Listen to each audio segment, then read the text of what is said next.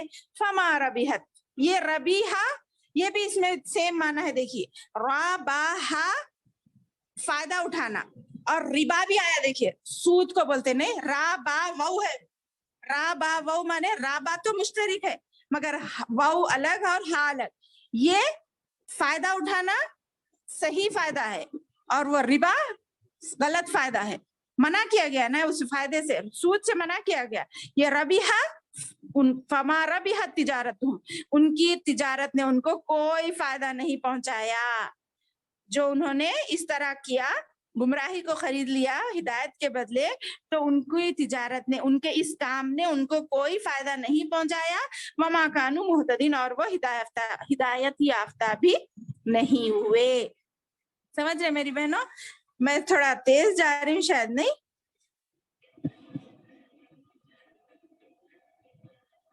جانے دیجیے. آپ لوگ سن رہے ہیں؟ نہیں جی نہیں نارمل ہے، برابر ہے. جی سن رہے ہیں، سمجھ میں آ رہا ہے؟ بہت تیز ہے.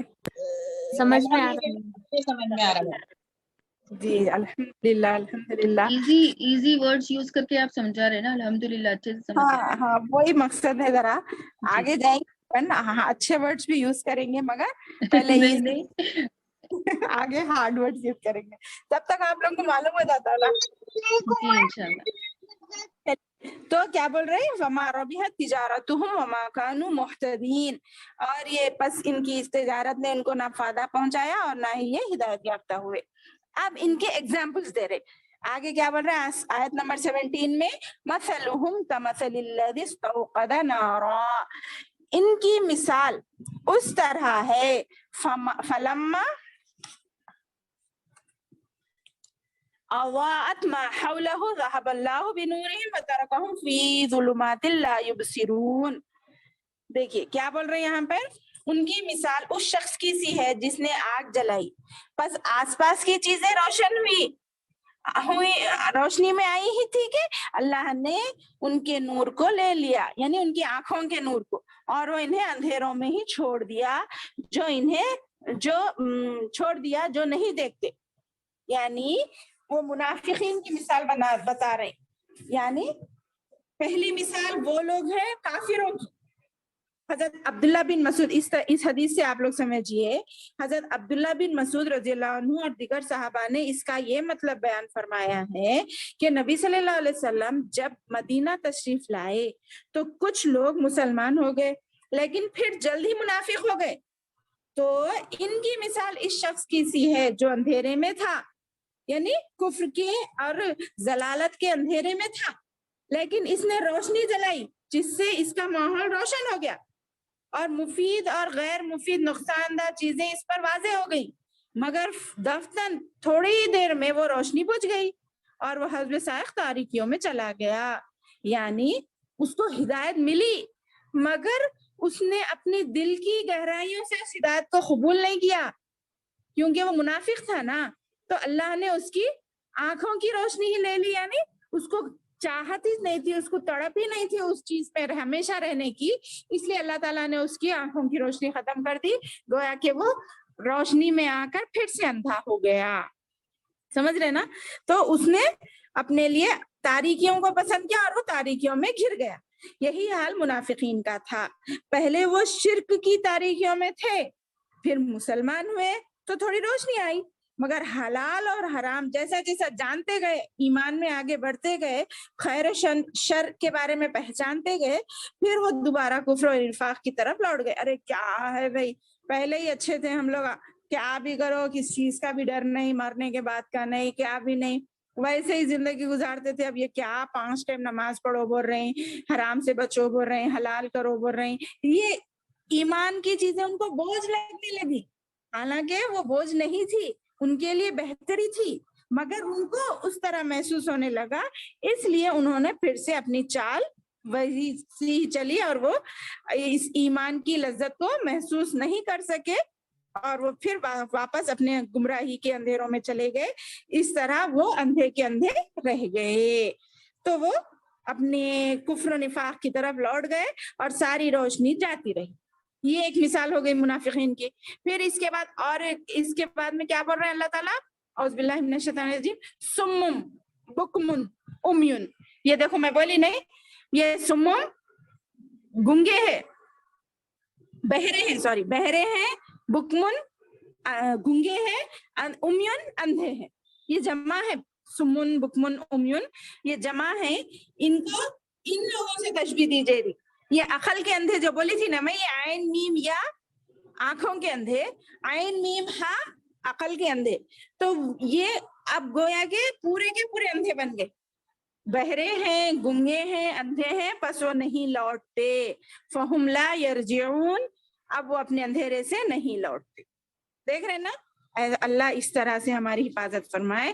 اس کے بعد ایک اور مثال دی جا رہی ہے اسی رکوع میں، آخری دیکھیے، او کصیب من السماء فیہ ظلمات ورعد وبرق یجعلون اصابعهم فی آذانهم من الصواعق حذر الموت واللہ محیط بالکافرین. اب یہاں کیا کہا جا رہا ہے؟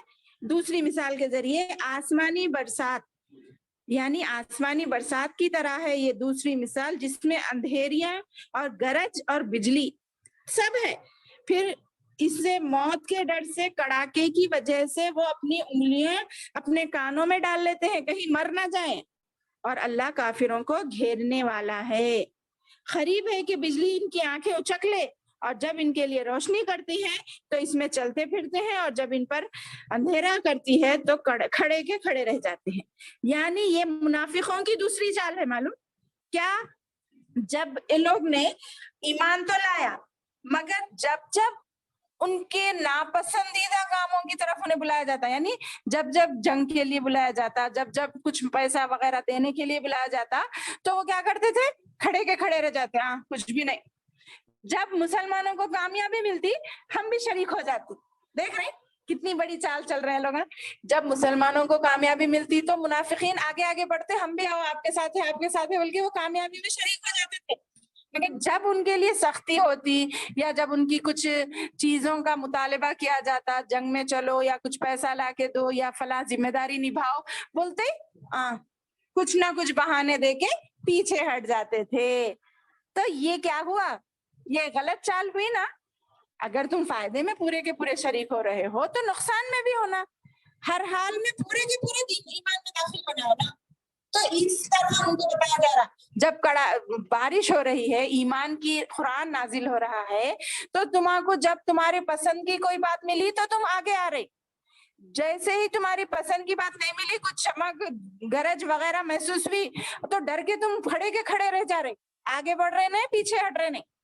تو یہ اس طرح ان کی مثالیں دے کے اللہ تعالیٰ ہمیں سمجھا رہا ہے کہ منافقین ایسے ہوتے ہیں. تو اس سے اپنے آپ کو ہمیں یہاں ٹٹولنے کا ایک نقطہ یہ ملتا ہے کہ ہم اس طرح منافقوں کی کسی علامت میں شریک ہو رہے ہیں؟